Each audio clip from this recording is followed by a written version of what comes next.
This episode is brought to you by PayPal. You had plans for the last days of summer. And back-to-school shopping has its own plans. School supplies, dorm essentials, your list doesn't stop. Neither does the spending. But when you pay in full with PayPal, you can pay over time. No interest, no fees. Check out with PayPal and get back to summer. Subject to approval. Learn more at paypal.com/payinfor. PayPal Inc. NMLS 910457. Low energy, unfocused, foggy? You might be dehydrated. Whether it's hot yoga, over 100-degree weather, or too much sun. Gator Light, with a specialized blend of 5 electrolytes, was scientifically designed to help move fluids into the body faster for rapid rehydration. Shop now at retailers nationwide. Gator Light hydrates faster than water. Is it in you? Symptoms noted are signs of mild to moderate dehydration. Consult a healthcare professional if symptoms persist. This episode is brought to you by Facebook. So you were scrolling on Marketplace, and there it was, the bike you'd been searching for. You sent a message, and it turned out the seller was super chatty, kind of funny, and an avid cyclist. The next thing you know, you're in a cycling crew. Well, a community cycling group. The thing about Facebook, you might find more than what you're looking for. From a browse to a bike ride, this summer find more on Facebook. From the Fifth Quarter Studios in Madison, Wisconsin, you're listening to Coach Unplugged. And now, your host, Steve Collins. Hey everybody, welcome to Coach Unplugged. So excited you decided to join us today. Before I jump into the podcast, go over and leave a 5-star review. We really love those reviews. Leave some comments.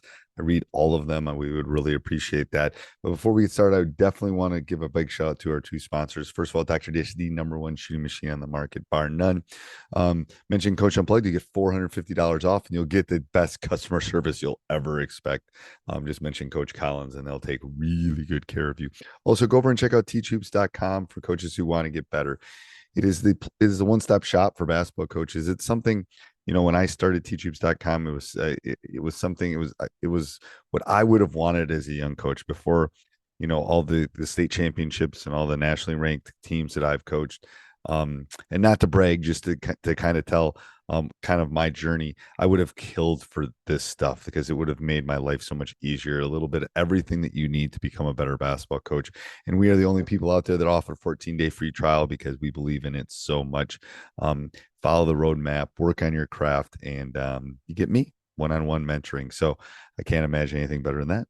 I don't know. Anyway, go over and check it out. And let's head off to the podcast. Because in the playoffs, we always have 3 referees, and they call way too many fouls. And so now you got 3 guys calling tons of fouls. So rather than 2. Yeah. So anyway, it doesn't seem like that's what, but I actually prefer it that way just based on the way they call the game. All right. I know why that. I mean, every referees are different, but that's why I noticed in the playoffs, it felt like everybody had to get their input in. But right. anyway, everybody's got to everyone's got to start playing. Yeah. I get it. I mean, that's common. But I know most people have 3 years, but a lot have 3. All right. So I'm going to do They're probably going to go to 3. They've been talking it's better for it's better for the kids. All right. Hold on. All right. I'm just going to start it right here. So what was the final score of this game? I don't know at the top of my head. They ended up beating us by 15 or so. All right. Jump in whenever you want. So what's your observation on this game? And then I'll tell you what. I only watched the first half. I didn't get to the second half. Mark, what's your thoughts?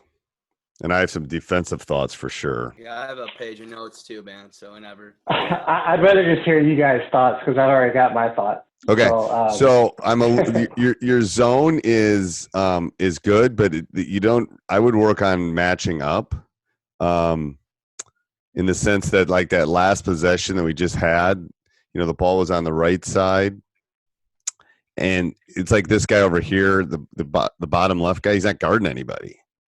You know what I mean? So they should actually be guarding someone at all times, or at least the closest guy. Okay.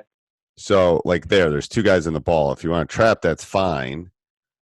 But if you're going to trap, then that should be denied. That pass back out should be denied. That's what kills you. is right. that we just started trying to work on trapping the second half of the year, and that's one big mistake we were making. Like you said, we weren't cutting off the lanes once we get to the trap. Yep, So, and you got to cut off the passing lanes, and then right. even though it's zone, they should always be guarding someone. Like who's the close? Like so tell me, I didn't mean to interrupt you, Coach, but tell me. So like when the ball's on this side, okay, so like right there, everybody should have somebody. Like so, if you look right there, this guy's on here, this guy's here, this guy flashes in the middle. He should be coming across, right? This guy is staying over there, but this guy's gonna. My guess is this guy's gonna get the ball because the top guy has that guy. So when you hit play, okay, he's got to stay with him until he hands him off. Now I don't mind this guy standing up here and him sitting down here and protecting the paint. But then I don't remember what, I can't even tell. It's like I think that's 24. 24 should hand him off to the guard. And then if the guard has to come out on this guy, then 24's got. I mean, there's two guys guarding the ball here. So if you're trapping, that's fine. Got to deny. This guy should come up and deny the reversal. This guy should deny here and make him skip it. So that's, I think part of what I saw is that those skips and dribble penetrations are what killed you. Okay.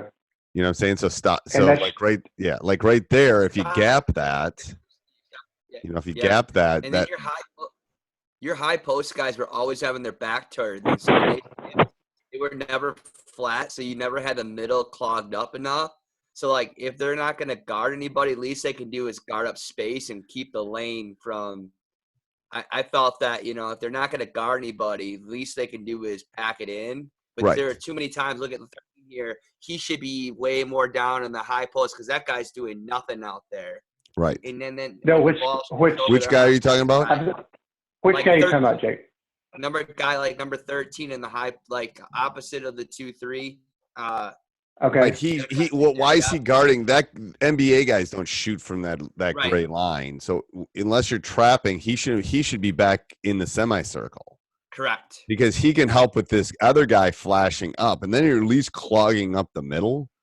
Right. He's of no use there. Him coming high is like heaven for me because I'm just gonna flash that over the face like that.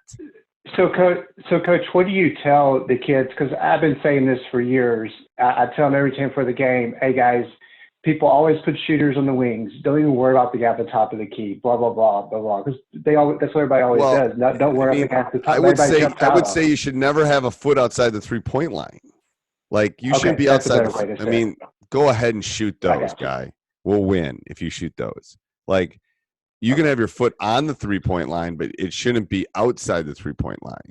Like, okay, so that's a good rule. Guarding them do not step out. Yeah. Right. I got you. Why are you guarding them that far out, kind of thing? Well, that's probably me not being clear, just saying don't go too far out, but not get them the set guy. Yeah, you got to give them the specifics. So that was 412. So let me reboot this. Okay, Jake, go through your notes while I reboot this.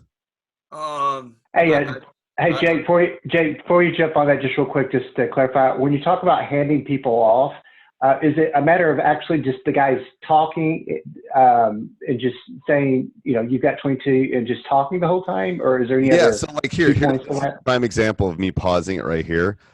So that's number 23 as the ball. Who is number 12 guarding? Actually, I don't have it pulled up. Oh, wait. I gotta share it. So I'm talking to myself. That's my bad. I was just trying to reboot it. Okay, so this is a prime example where I paused it right here. That's what I'm talking about. Yeah, like who is 12 guarding? No one. No one. Right. So you're of no use to me on the court if you're not going to guard someone. So here's what's got to happen: is he's either got to drop down and those other two guys got to rotate, or he's got to come up and guard 23, and then these guys rotate. Right. Like you might have your wing guys start to come up a little bit further. Right. And then when we talk about handing off, what we do is 12 would yell, "I got him." He'd come up, and then 14 would drop back, and then 12 or whatever that other guard up top would drop back, and then you could rotate. You literally got to talk. Like, you guard him. We never want to leave the ball ever. Like, never leave the ball. Like, never. But as soon as one of your teammates says, I got him, then you can rotate off him. So he would stay there until someone comes and guards him. He's not going to, the guy guarding 23 is doing the right thing. The issue is he's not guarding anybody. That's the problem. So coach, I was telling, because they had two big guys that could both, jump off 2 feet, dunk. They're much better rebounders than us. Yep. So I was having my bottom guy front the guys every single time. Yep. So right there, I had the guy trying to front, but what you're saying is that's fine. But then my other wing guy bump that guy down. It'd be easier for 12 to front him. Yes. Because 12 could just drop down. He's already fronted. And then I don't know what numbers.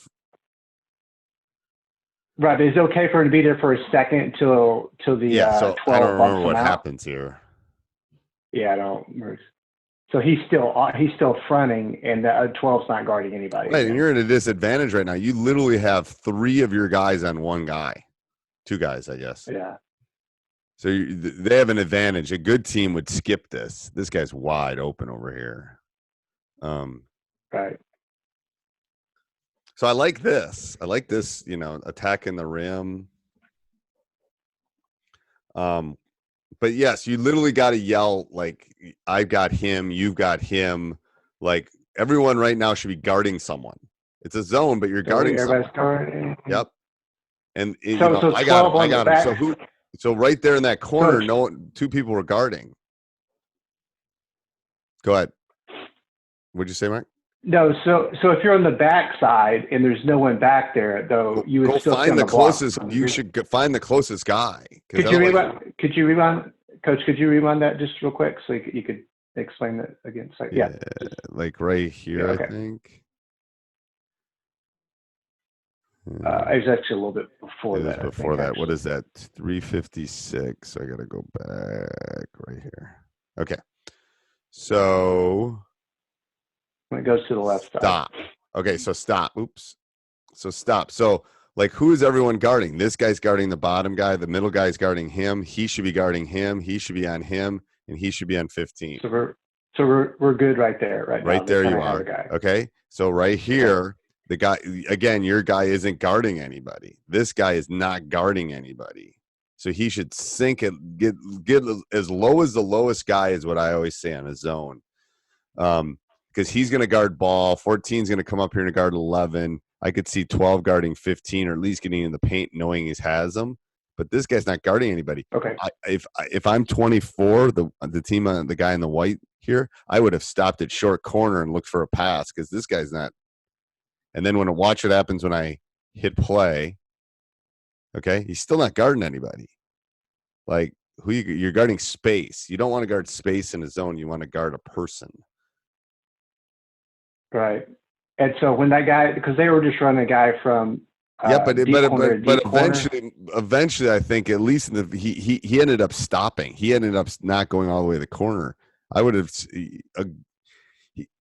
he'll eventually read that he's going to stop at the short corner, because why would I go out to the corner? Because I'm just running to you. I'm going to stop before that. Right. So when he is running, the other guy that was not guarding anyone, who would probably get the runner, the guy that's running the baseline as he comes across? So he's coming. Yep. One of the not the middle guy in the 2-3, one of the wings, the bottom wings. One of the wings would get him when he came all the way across.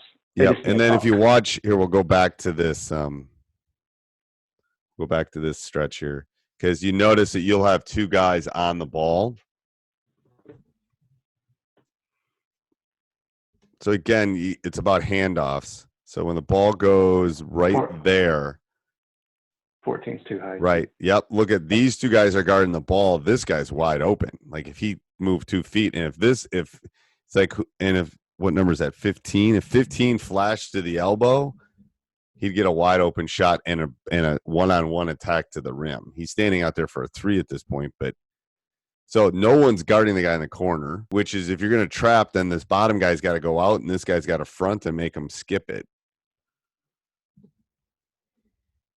Like that. And again, 2 guys on the ball again, which is fine. But if you're going to put 2 guys in the ball, front, which is perfect. So your big guy did a good job on that. This guy's got to deny this pass out. And then this guy, the bottom guy, which is 24, or I think 24, he's got to guard two guys 24. And look for the steal at that point. So, you know what I'm saying? You got to front the low post whenever you trap. Otherwise, that's going to happen. They're going to attack the rim and kill you. Right. I mean, that's what I mean. I would have 24, and I'd just have him get on the wing and just go at the rim at you. So the way that I was teaching the guys in the wing is when the ball comes to the wing is for the wing just to jump out for a second, and then the person coming across, the top guy, to bump them back down. Yep. They got to talk on the bumps though, and then. Yeah. Yep. But it's more than that though. They're too robotic in doing that, and they're not actually guarding someone. Is the gist of that? Yes. That's what I'm seeing. Yeah. Yes. And that will take care of some of the because that's what Jake was just saying. That will take away those flashes to the middle, because zones will flash to that middle, and those are the ones that you have to jam. You have to jam those flashes. You can't let them flash to the middle, because if 22 and 24 catch it in the middle, you lose. You lose. I mean, after watching it, I mean, those shots all day. I mean, I literally in film session, I'd say if he shoots 10 of those, we win. We want 24 shooting those. Now, we don't want him attacking the rim and getting to the free throw line, but we want him attacking those. What else, Jake? What is that? 505. I got to go back to. Okay. Why don't you share your stuff while I reload this? No, I think it's a Wi-Fi like today. Some of the trapping. Move the mic up so I can hear you. I can't hear you. I'm sorry. I said I liked when they trapped a little bit. I felt like your guys played a little bit harder, more defensively out of the 2-3 when you added some trapping. When I watched them in the second half, I felt like the 2-3 got slow when you didn't trap, and there was a lot of times in the second half that the other team was just able to dribble right around your guys, and they got very complacent. So that's something that you want to be aware of. Let me see here. Are you playing this team again next year?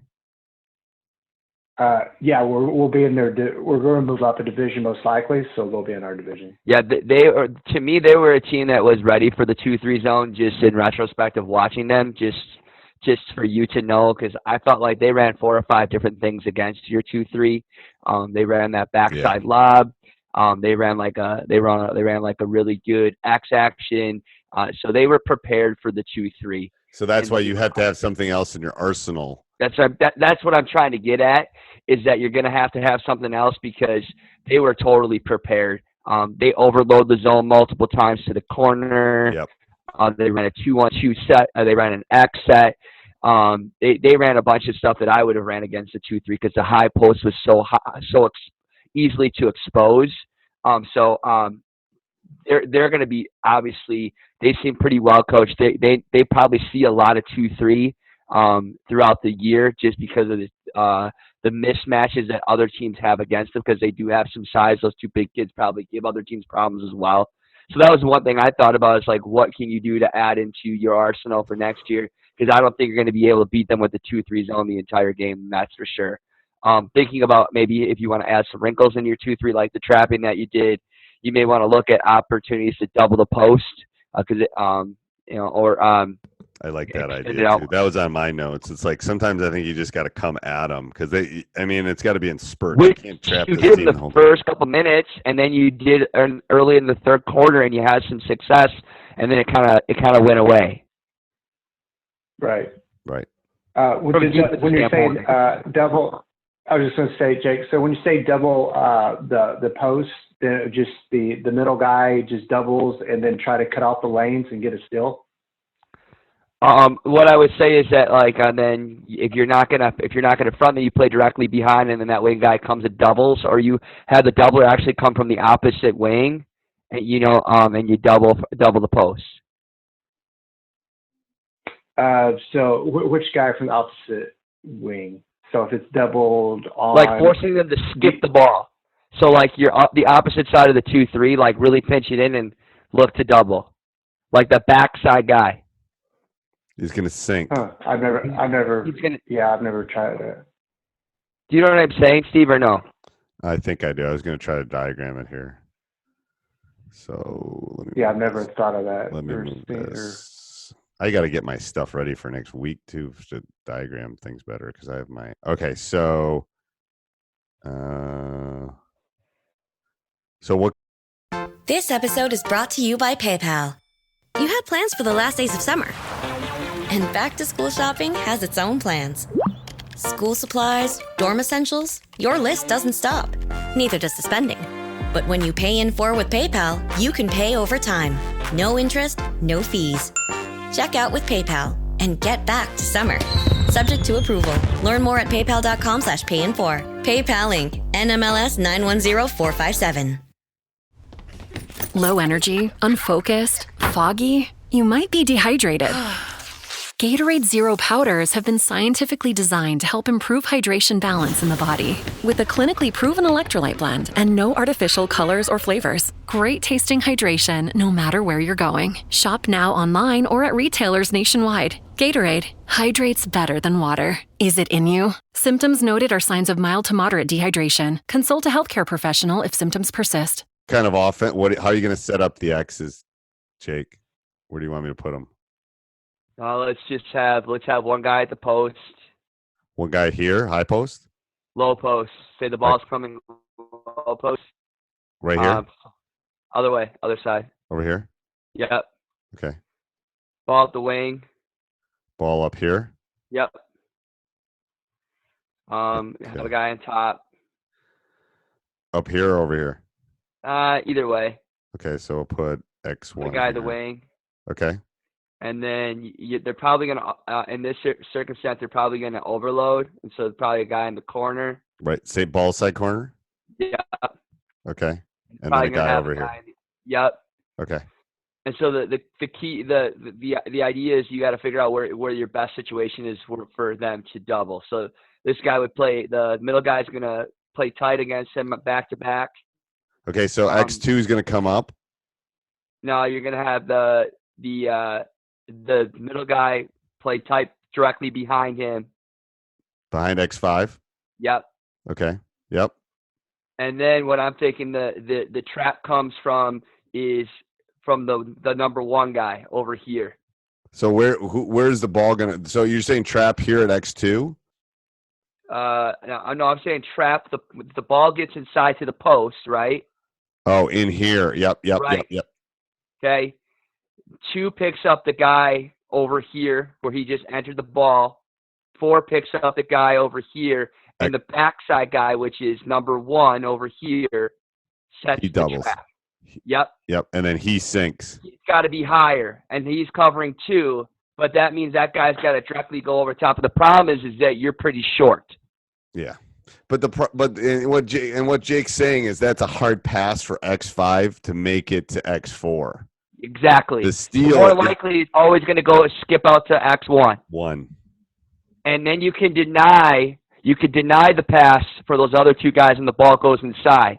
Right. I don't know. I don't think that guy number 22 or 24 had increasingly great post moves. So you could play behind him once. So I'm just saying, like, you could play directly behind him and force him to skip and make that pass every time. It's just an option. I like that too. Right. And it's an easy because X5 wants to pass to X3 or X2. He wants to pass it out same side. He doesn't want to turn his body and look the opposite way. And he's not going to make a great pass every time either. It's just not in. He's just not strong enough based on what I see. And then you just kind of get in his back a little bit. You only got, like you said, right now, 2 referees. They're not going to see everything, you know. No, I agree. Just an option. I like that. I've never thought about that. I just usually have them always front the post. Well, and the thing is, you want those other guys shooting. You don't want 22 and 24 attacking the rim and shooting. You want the other guys. You would rather run out at those other guys and make them shoot, I think. Right, and then those guys are already in a position to pack in the lane. So if you do get beat, you still have coverage inside. Yeah, because he's sinking. Say if like the other guy beats him back door, well, that little Johnny's still in the middle waiting for that other pass. I mean, that guy number 1 is still in the lane because he was about to double, but they skip back out.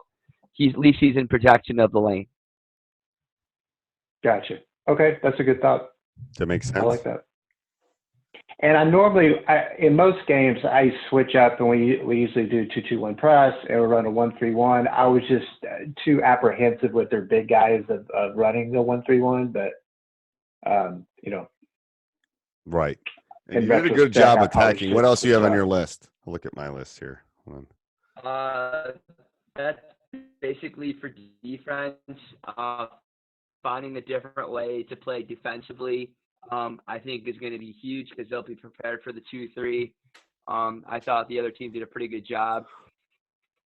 Then I looked at style of play. You can't get in a race with these guys, in my opinion. You got kind of in a foot race, and I watched your offense. I felt the ball didn't move side to side very often. It became, you want to limit possessions against a good team like that. So you need to make them challenge you to play within your offense. One thing I noticed is that your bigs don't move off the dribble well. So I think a 5-out is a better idea for you next year, like we talked about. It seemed every time they penetrated, sometimes your bigs got in the way when your guards were getting into the lane. They don't know how to, I say, if somebody drives baseline and I'm opposite block, I want to get to the tee, as I call it, or get to the tee, or I got to get to the short corner. I got to get high on the elbow. Your guys just kind of stand there. They don't really do a good job of rotating off the ball, and dribble penetration is happening.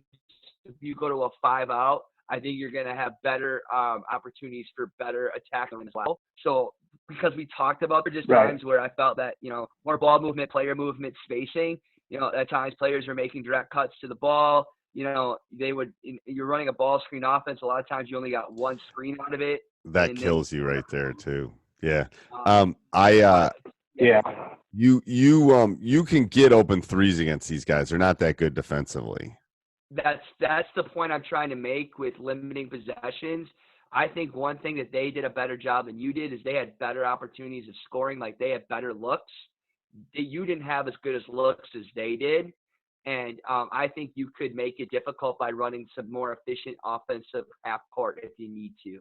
Right. I think you could take some time off. I think you should take some time. Yeah. You could take some time off the clock and make 24 and 22 work on defense, because you're going to get some shots.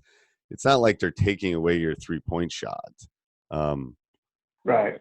You know what I mean? It's like. Yeah, and you didn't really get to the free throw line a lot this game at all. That was another thing, is if you want to stick with a team like that, you got to get to the free throw line. And your guys, when they got to the line, they didn't finish strong either. I wrote down guards need to fit. Your guards are quick, but they don't finish with 2 feet. They kind of go in midair and hope the ball's going to go in.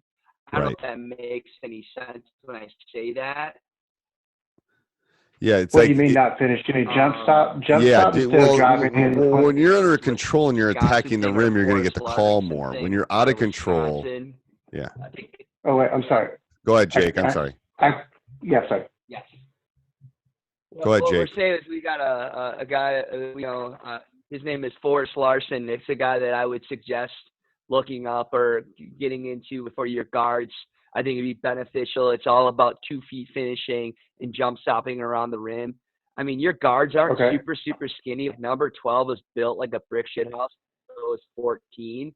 They're strong, but they need to finish strong all the time. And I think 12 was the strongest guard out there. He could have really gotten to the rim even more if he wanted to. And so I like overall, I think you get a legit shot. It's just kind of controlling and finding different ways defensively. I think you got a legitimate shot to beat these guys. Yeah, I do too. I am. That's all I have. The one senior I am losing is number 12, though, unfortunately. But I'll have to have somebody got to step up. On my list, he was the player that could take over games for you based on what I saw. I could be completely wrong. He was a player. Yeah. No, that's all super good insight. That's super, super helpful. I guess one follow-up question that I have is that's where I always struggle with pushing the ball up, and as far as the pace, because I feel like when we do push the ball up, we end up getting better shots just because they're in transition and not really set up. And maybe that's just a matter that our half-court man offense is not that good. So maybe we just need to spend I think there's probably a couple things too. Against lesser teams, it's easy. I think against better teams, especially if you're going to move up a division, it's going to be. I can't hear you, Jake. I can't hear you. All I said is that when you're playing the weaker opponents, you don't want to run your half-court stuff anyway. Just keep it simple and drive to the ground. That's what you want.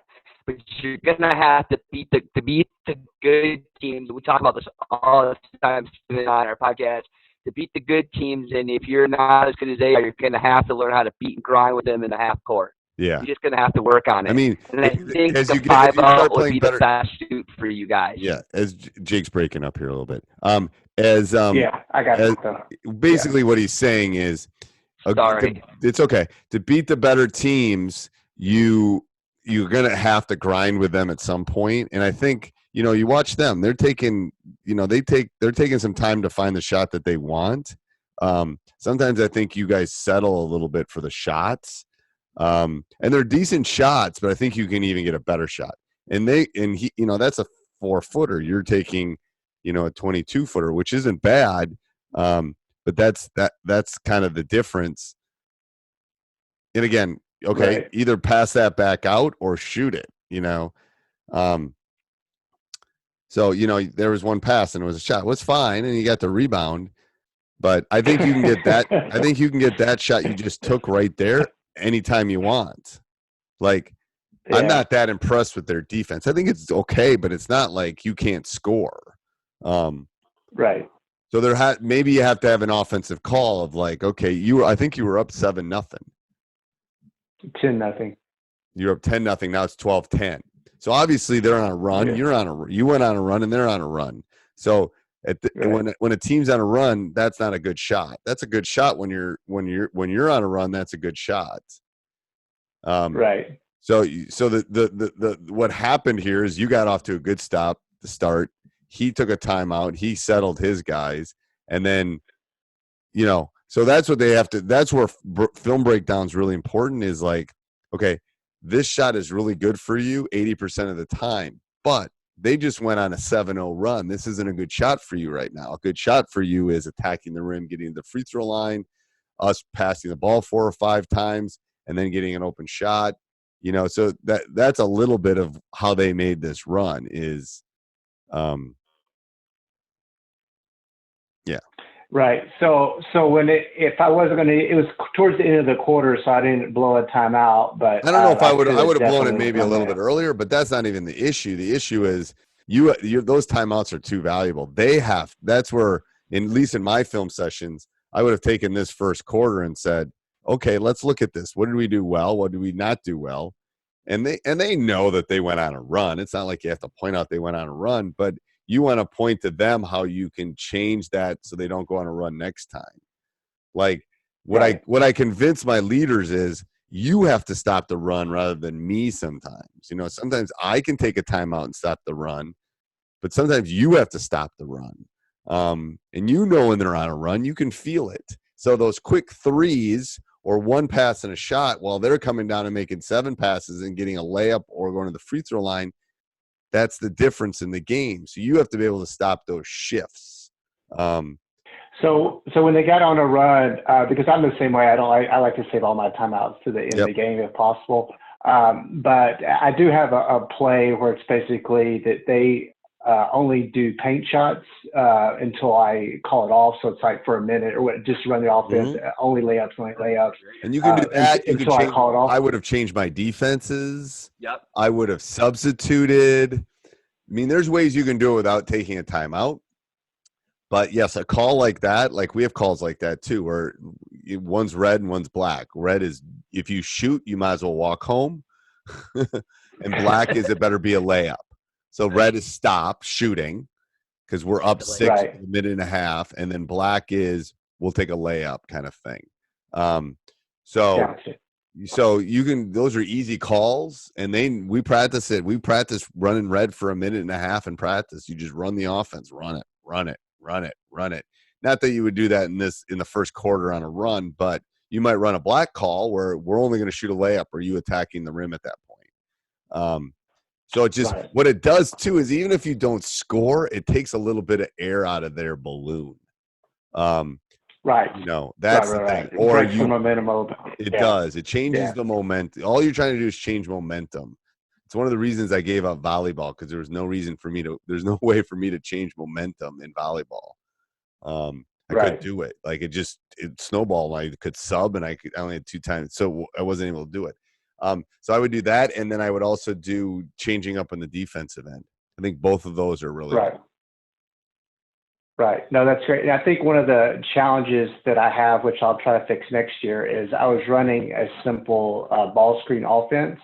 Right. And the kids rarely go past the first ball screen. It's in their mind is saying, oh, it's a ball screen. So I need to and then I get to, then I get to score. No. And then part of that is, I'm thinking I can find you some film too. What you want to do is show them people running offense well. Yeah. You might even want to find a continuity that you just go to if you need to grind to. If your guys aren't very good at running anything, run flex, run the swing. Something. For the swing, Steve and I have ran that for years. So if you need a PDF, you need that kind of stuff, just to have a staple. I mean, not like just something to go to. I'm a firm believer you got to have three different things. You got to have a freelance motion style offense. You read and react. You got to have some type of continuity, and then you got to have your sets. Sometimes continuity is just used to get some flow in, you know? Right. And it depends on your team. Like when my teams were really good, I used my continuity so they wouldn't shoot every time. Because, because they're all good. They could all create off the dribble on their own. So it's like I had to slow them down and run like the swing to just slow them down. Otherwise, they were just like going to like try to go on you and dunk on you kind of thing. So you got to, that's where, and then maybe we needed to score. We'd run a set, or maybe we needed to give them the freedom and we're down and we needed to clear out a side. Great. We could do that. So. Awesome. Right. Did this help? Really good stuff, guys. That was super helpful. I've never had it broken down like that. That's super helpful. Good. I'm glad. All right. We'll talk next week. Get some sleep, Jay. Thanks, guys. Hey, everybody. I hope you enjoy it. Make sure you subscribe. We would really appreciate that. Apple, Spotify, wherever you listen. Those 5-star reviews mean a ton to us. Also, go over and check out teachhoops.com for coaches who want to get better. Have a great day. The new Red Bull Dragonberry Energizer is now at McDonald's. Made with freeze-dried dragon fruit and made to lock in. The all-new Energizer, now at McDonald's.